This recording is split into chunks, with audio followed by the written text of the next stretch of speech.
For over 4 decades, he was a ghost.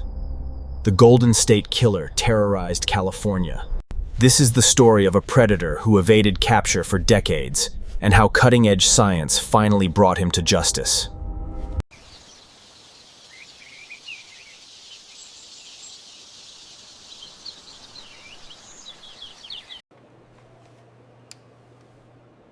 We analyzed the samples to identify unique genetic markers. Between 1974 and 1986, California was gripped by fear. He started in the Sacramento area, initially as a burglar and prowler, but his crimes quickly escalated. He would stalk his victims for days or even weeks before striking. His attacks were calculated and methodical. He chose homes carefully, often targeting couples. When he broke in, he was prepared. His attacks were calculated and methodical. He chose homes carefully, often targeting couples. When he broke in, he was prepared. By his transcription. By the time his crime spree ended in 1986, investigators believed he was responsible. By the time his crime spree ended in 86, investigators see. But here's what made this case so frustrating for law enforcement. He left behind no fingerprints. None.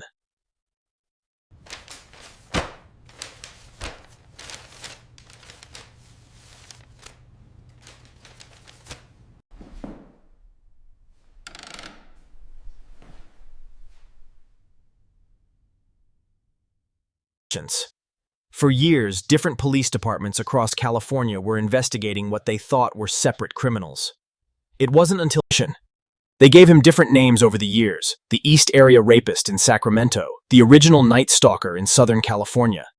They had DNA evidence from crime scenes, valuable biological evidence that had been carefully preserved. But here's the problem.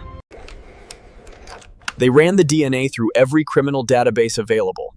Nothing. No matches.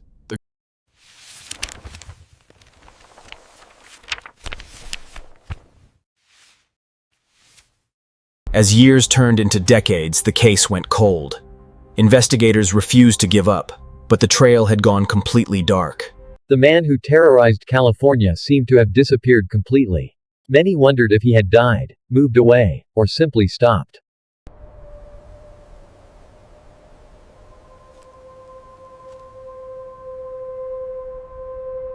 The case haunted everyone who worked on it. But then came 2018, and everything changed. Investigators decided to try something that had never been done before in a major criminal case. They uploaded the killer's DNA to GEDmatch, a public genealogy database.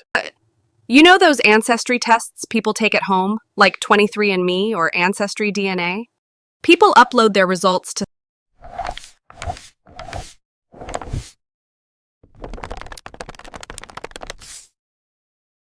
When investigators uploaded the Golden State Killer's DNA, they got a hit. Not a direct match, but a distant relative who shared a segment of his DNA. When investigators uploaded the Golden State Killer's DNA, they got a hit. Not a direct match, but a distant relative who shared a segment of his DNA. From there, investigators became genealogists. They painstakingly reconstructed family trees, going back.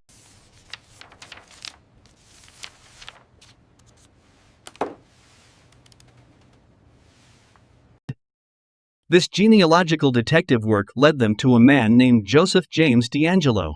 He was 72 years old. And here's the twist that shocked everyone. He was a former police officer. He knew police procedures. He understood investigations. It explained how he had been so meticulous, so careful to avoid leaving evidence. On April 24, 2018, investigators arrested James DeAngelo at his home in Citrus Heights, California. They collected his DNA from items he had discarded, legally obtained evidence that didn't require a warrant. When they tested. Breaking news, we're live over a developing situation where police have surrounded a house. Officers appear to be in tactical positions. The news shocked the nation. After 44 years, the Golden State Killer had finally been identified.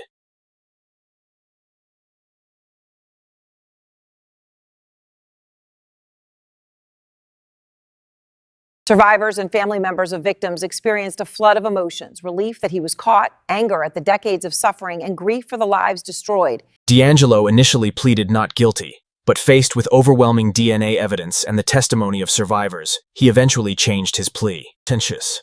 At his sentencing hearing, survivors and family members faced him in court. They read victim impact statements. Many reduced. He was sentenced to life in prison without the possibility of parole. Multiple consecutive life sentences. He will die in prison. The Golden State Killer case changed criminal investigations forever. The use of genetic genealogy to identify a suspect was groundbreaking. Since DeAngelo's arrest, this technique has been used to solve dozens of other cold cases across America. However, it also raised important questions about privacy and genetic databases. Should law enforcement have access to private genetic information? These debates continue today. For the victims and their families, the arrest brought a measure of closure, though the wounds will never fully heal.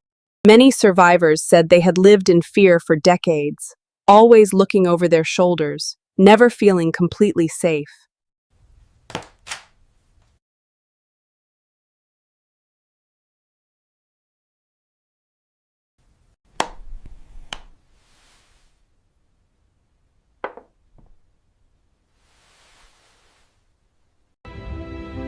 The Golden State Killer case reminds us that justice, even when delayed, can still be served.